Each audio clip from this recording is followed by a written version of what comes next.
What do they have in common? This SME, this NGO, this young person, this researcher, and this farmer.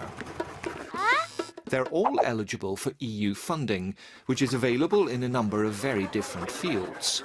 Employment and social inclusion, agriculture and rural development, urban and regional development, maritime affairs and fisheries, research and innovation, and humanitarian aid. The financial aid packages vary from one area to the next, but there are three common principles. The subsidies should supplement other funding.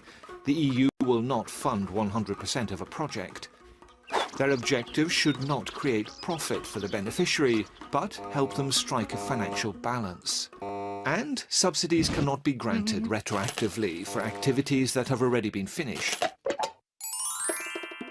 More than 3/4 of the EU budget is managed jointly with national and regional authorities via 5 large structural and investment funds. These are in line with the EU's Europe 2020 strategy for growth.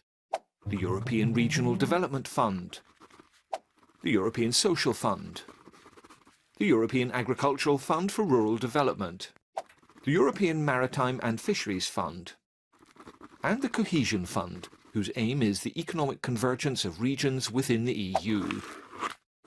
The European Parliament debates and votes on all these budgets. The national and regional authorities in charge of managing the funds can be called on to advise on maximising their use.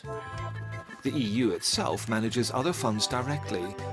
Grants from these go directly to specific projects or organisations, according to the EU's policies.